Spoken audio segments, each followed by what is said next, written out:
I'm going to liken what's actually happening right now with FedNow, the CBDCs, the SDR, and the universal money like Unicoin to the story of how to catch a wild hog. So one day you put the food out in the middle, and we could call that money. We give the people the public money, and the hogs come and they eat. You let them do that. You do that every day for a week. And then the next week, you put out one side of the corral, just one little fence. Now, they stay away for a day or so because they're not used to that fence, but the food is still there and they want it. So they go and they start eating it.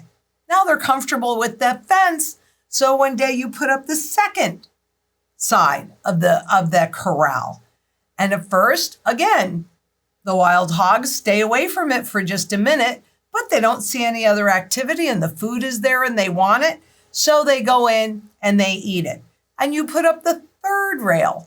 Well, they've kind of experienced this before and nothing happened. So yeah, they get lulled into this false sense of security and they go in and they're eating. And as they're eating, you put up that fourth side and boom, you have them. In this video, I'll show you who's putting up the fences and quite simply how not to be the wild hog trapped. Coming up. I'm Lynette Zang, Chief Market Analyst here at ITM Trading, a full-service physical gold and silver dealer specializing in custom strategies so you do not get caught like a wild hog.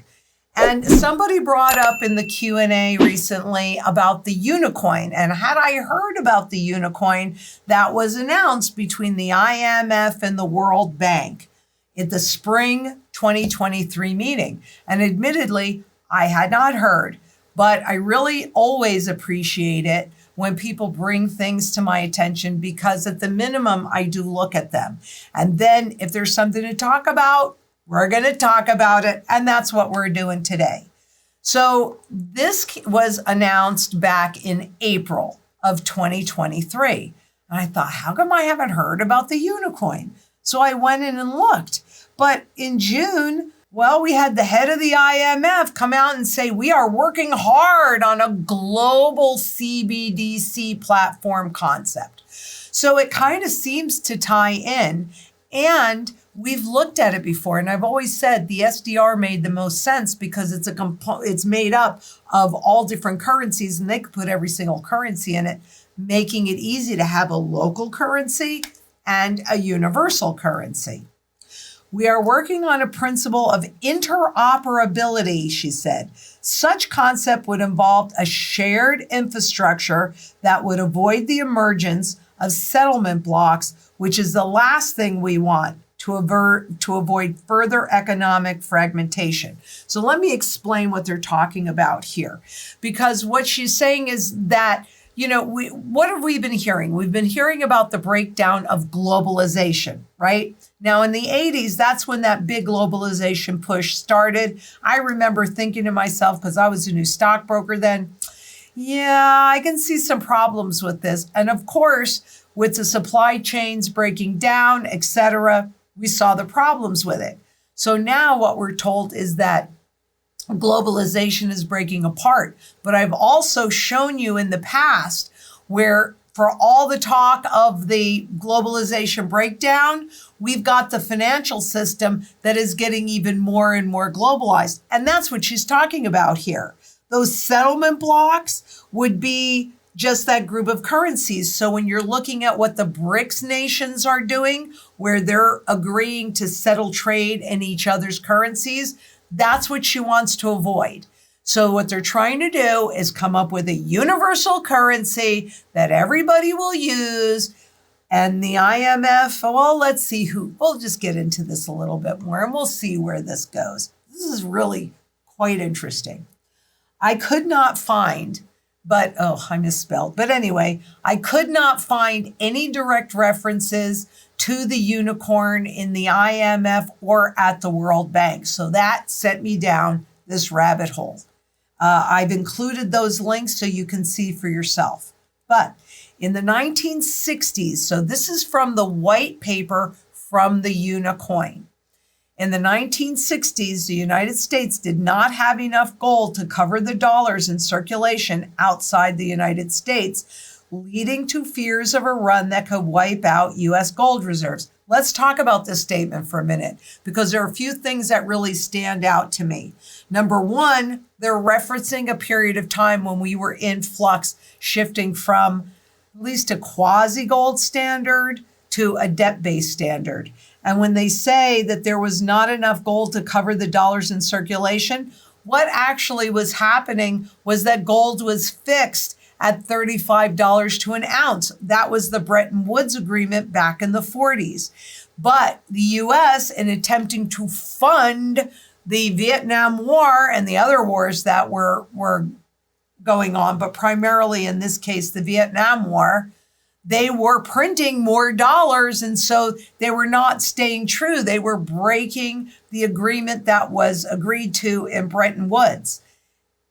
When you hear somebody say, well, there's not enough gold to cover a currency, that's garbage, because what needs to happen is the price of that currency, the price of gold in terms of that currency, needs to be adjusted. The whole point of gold in creating fiscal responsibility is that it is finite, not infinite, like the printing presses, which are completely infinite, right? I mean, they can do much of that as they want. So that's the first thing I needed to talk about in here. The world has learned the economic strains of the foreign floating exchange rate system. And we have talked about that too, because the Bretton Woods system pegged all global currencies to the dollar at $35 an ounce to gold. So after they reneged on that, we went to a floating rate system. And that's why I just recently did a video on how do you value a fiat money. And that's the way that you look at it. The floating rate system would be the US dollar against, say, the Japanese yen, or the US dollar against any other currency, or any currency against another currency. None of it really reflects purchasing power loss. Absent a monetary policy to the foundational international monetary system, completing the money system with a monetary commodity that could sustainably mitigate against local currency depreciation and inflation, like gold, has been periodically adopted.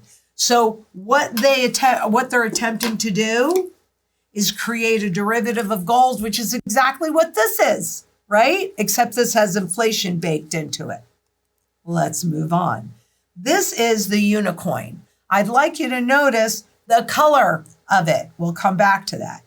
Enter DCMA, which is a world leader in the advocacy of digital currency innovations for monetary authorities. So what do we see happening right now? We see global governments creating all of these regulations around cryptocurrencies and digital currencies. Brilliant to come out with one that is designed specifically for monetary authorities. It will be under a different set of rules. Digital Currency Monetary Authority. Okay. Our mission, so their mission, is to enable trade globalization through the monetary integration of international payments and settlements. That makes things so easy. It says on here, okay, I mean, this is really what these are about. It says Digital Currency Monetary Authority and Universal Monetary Unit. And then it says on both sides, Unicoin. So really what I want you to understand is always, I don't care which currency system you're looking for, only gold has maintained and holds all of the pieces that you need to have a good money system. Will this have a good money system? No, it won't. And I have to tell you, even though I haven't found anything in there, this is most likely, I mean, I thought it was absolutely a brilliant way to show you what this global CBDC is most likely to look at, because you're going to have multi-ledger. Multi-ledger use cases include users being able to hold balances in different asset accounts, such as cash accounts, savings account, money market accounts, and investment accounts. Multi-ledgers can also support liability accounts, such as loans and accounts payable. So in other words, this new CBDC has to have its finger in every single pie that you or I attempt to accumulate. And it makes it a very convenient way for you to spend your equity. What I've heard over and over again is like, let's take your equity in a house. Let's say you have $100,000 equity in your house. If you're holding it on your phone, how convenient when you see this new shirt or this boat or this car. You got all of your wealth tied up here. You can access your equity. How easy is it to spend it? Especially with perception management, nudging you in that direction. It's evil genius. That's what it is. Multi-currency enables bilateral and multilateral trade agreements and the ability for a central bank to hold multiple CBDCs on their digital ledger. So again, like the SDR that is made up of a whole bunch of different currencies, then that's what they're talking about for their modern day CBDC as well. So that means it can be used anywhere in the world. So pretty easy to transfer your, like, say, home equity to somebody in, say, China that's buying your equity after you bought that boat or what have you. So it makes wealth transfer around the world a whole lot easier. Multi-gateway enables the transfer of money between both legacy payment systems, which means what we're used to right now, and digital currency and CBDC payment rails, which would then make the shift into these digital assets and these digital CBDCs really seamless. You would not see it. So what they're talking about here is a best-in-class CBDC public monetary system, but best-in-class for who? For you? Because this is going to entice you so that at the end of the day, the World Economic Forum, you will own nothing, comes true.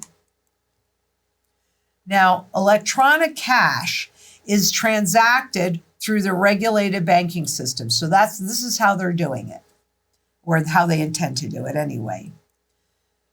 Here's the money transfer facilitated by an intermediary like a bank or other financial institution. They have wholesale and interbank at the moment, and this is a peer-to-peer network. So from one kind of bank to another bank, right? Not to the public just yet. There's your electronic fiat. And here's your money transfer that is not facilitated by an intermediary. Who's that? Well, that's cash. And all they have there is a retail CBDC. You and I are the retail public. So let's be clear on who they're talking about. Because the electronic fiat, which they want us to think of as cash, is still inside the system and still requires the bank and an intermediary. What doesn't? Well, there are two things that don't, actually. Digital cash does, but fiat cash, this doesn't require an intermediary. At this moment, as far as I know, there are no chips inside of it to track it. So I can go and buy something, and when I use cash, it's kind of virtually almost invisible. Now, they're also talking about it being, private. Because cash is private. That's what they don't like about it. They like the inflation. They like the fact that they know that people adopt the legal money of the state, but they don't like its privacy, and they don't like that it's point to point. So I can go out and I can spend this cash. That's why I'm so adamant, and I will not support a company that will only accept cash. And I'm very grateful to see that some states are coming out with laws to force businesses to take cash, but that goes completely against what the central banks want. It does, but I support that. Okay, so remember, it's cash and it's private. Now, there's digital cash, but that's not private.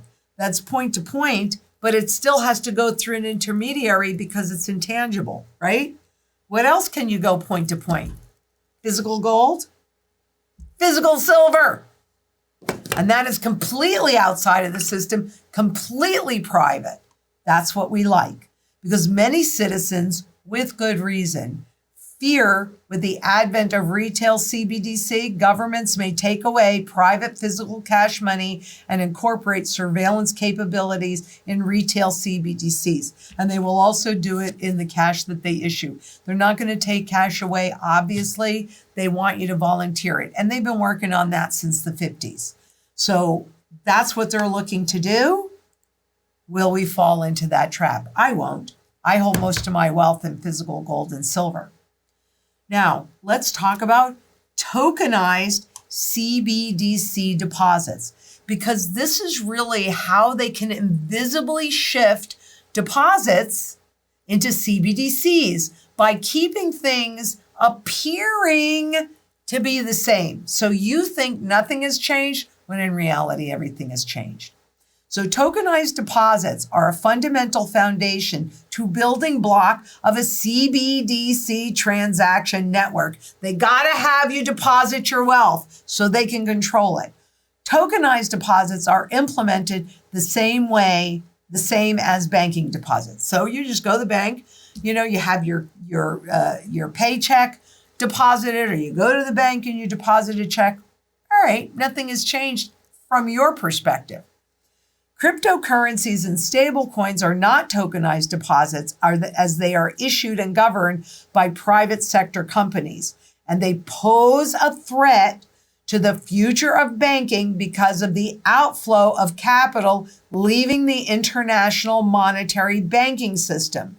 So this is why they're putting in all of these regulations. This is also why we don't know who's going to survive all of these regulations. And which I didn't put up here today, but in the BIS money flower, there is a small little area in that for private cryptocurrencies. But there is no way, and I've said this right along, that central banks are going to magically go, oh yeah, well, we've been controlling the money supply for this long. It's your turn now. Ain't gonna happen. So we're in the battle royale, but would they use private cryptocurrencies to get the public adjusted and acclimated to them so that they're more comfortable with them? 100%. That is always the way that they work.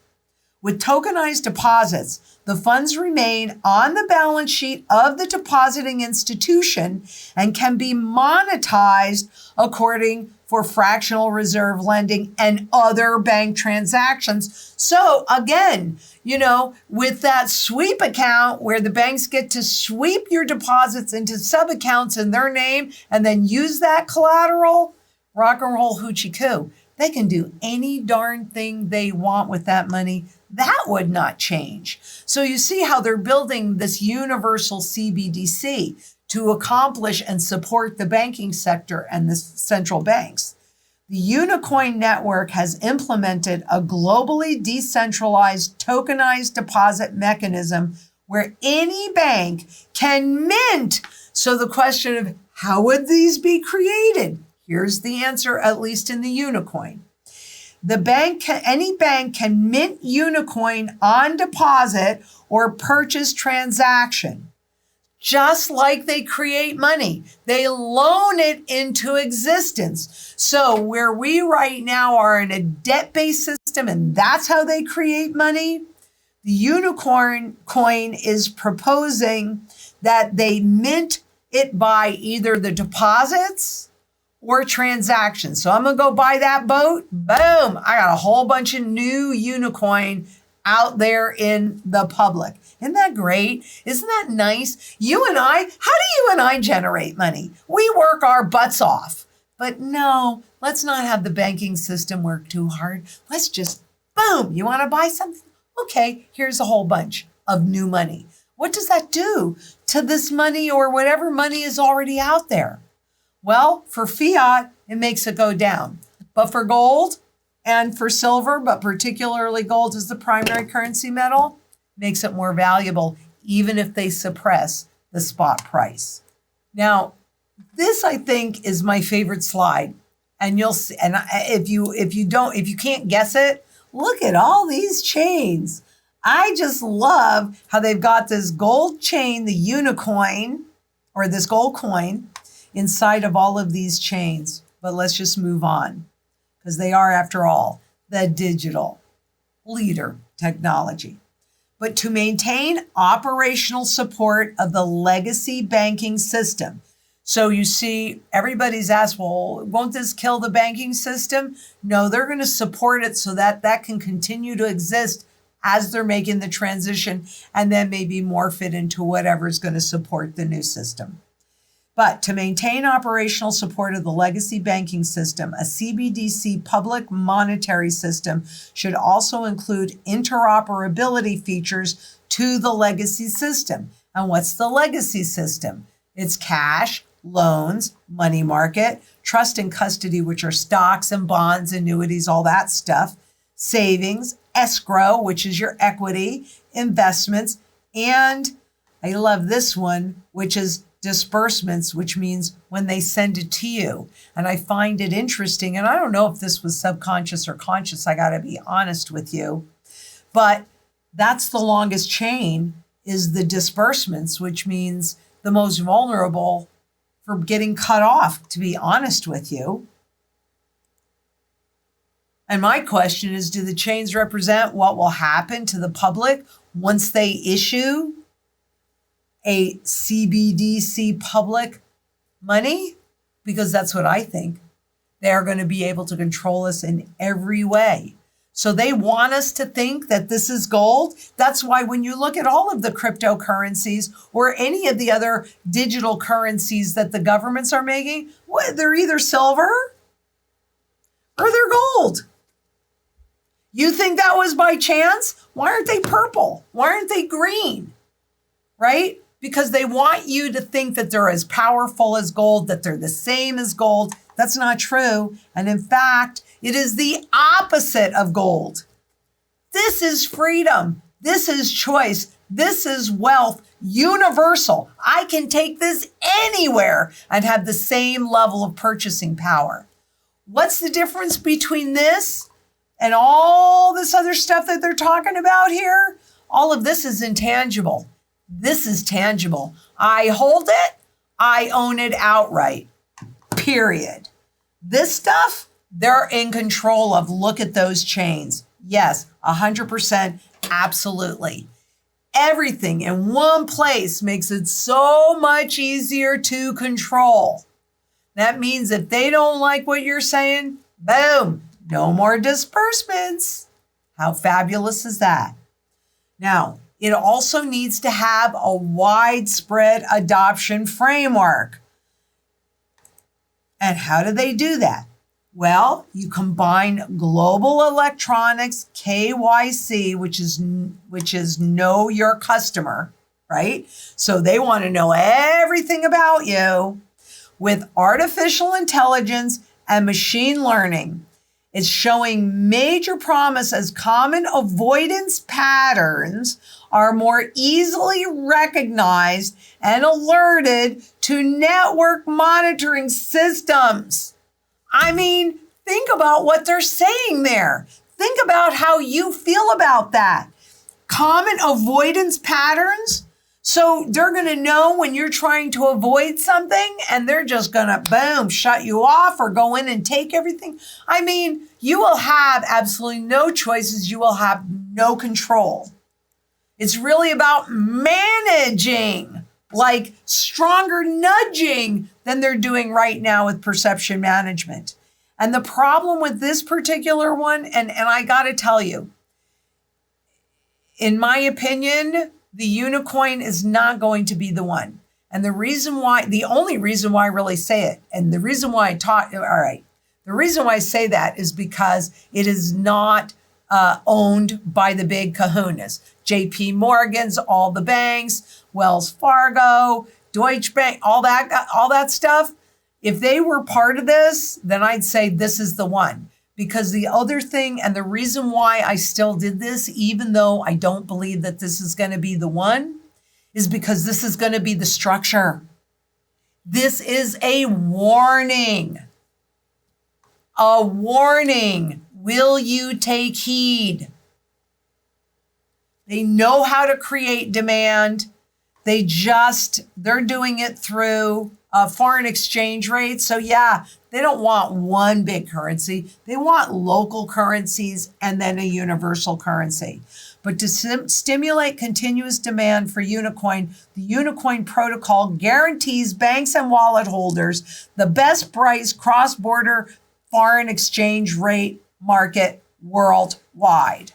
So they're going to undercut normal foreign exchange markets so everybody goes through them, because they're going to offer the best foreign exchange rates for cross-border money transfer, should also stimulate Unicoin demand. Policymakers intend to achieve a cause and effect relationship of stimulating continuous demand for Unicoin, which would ultimately increase its asset value. Well, what happened to the dollar when it became the world reserve currency? Artificial global demand. So all central banks have to hold it, either through treasuries or cash or what have you, and it works for a while until it doesn't. So they're looking at creating a universal coin, CBDC, that would have achieved that cause and effect relationship, increase its asset value, right? We look at Wall Street, we see spot gold going up. Oh, isn't that great? We see spot gold going down. Oh, that's awful. We see it staying flat, right? Why in the world do you believe Wall Street? I don't. I lived in that belly, and I'm telling you, I don't believe them. I don't trust them. I know better. That's my mission, to help you understand it and get out of the way. And how do you do that? You get out of the system. The UMU foreign exchange rates are generally priced from 0.5% to 5% above current Forex rates. So they're going to undercut everything. And I'm telling you, this is not a done deal yet. You still have a choice. I don't really think it's going to be Unicoin, but I definitely do think that it's going to look very similar to this. And you will be encouraged, absolutely, to spend your equity. And when they have complete control over you, you have to do whatever it is that they want you to do. You do not have a choice. And what this tells us is that window is closing. Because if it's not Unicoin, I'm sure the IMF is working on their own. The SDR makes the most sense to me. It still makes the most sense to me because everybody already owns it. They're working with people, but they don't have anybody that's actually adopted it. And I dug really deep because I know that this is it's going to have a similar structure. And central bank demand hits first quarter record, maintaining its upward trend. No, Sherlock, because who knows more about money than central banks? And their first quarter 2023 demand totaled 228 tons, 34% higher than the previous record of the first quarter in 2013, as we were still struggling with the great financial crisis, but also entering in Europe the sovereign debt crisis. That was the last time. And it blew that out of the water because guess what? Here's 2013 and look at this first quarter. Yep. And it's climbing higher. The net purchases, less sales, this line is a rolling 4 quarter. So you tell me, what do you think the banks are getting ready for? Maybe it's not the Unicoin, but it'll be a universal CBDC. They will attempt to force you into it. You vote with your purse or your wallet. This is how you vote. This is my vote. And I hope it's your vote too, because frankly, It's the only thing that's going to save us. And if you haven't clicked that Calendly link below and set up a time to talk to one of our experts, I strongly encourage you to do it right now. And don't just talk to them, because that doesn't actually really protect you. It just helps you develop a plan. Execute it. Execute it, please. We are running out of time. But you need more than gold and silver. This is your foundation to make sure that you can maintain your wealth and be in a position to take advantage of what's happening, because you're not getting out of the way. But you also need food, water, energy, security, barterability, wealth preservation, community, and shelter. Get it done. And if you haven't yet, make sure you hit that subscribe button, leave us a comment, give us a thumbs up, and share. This one is critically important, not because it's a Unicoin, but because that's the structure that they're going for. Just remember, this is your financial shield. Physical metal, primary currency metal gold, secondary currency metal silver. Definitely not paper promises. And until next we meet, please be safe out there. Bye-bye.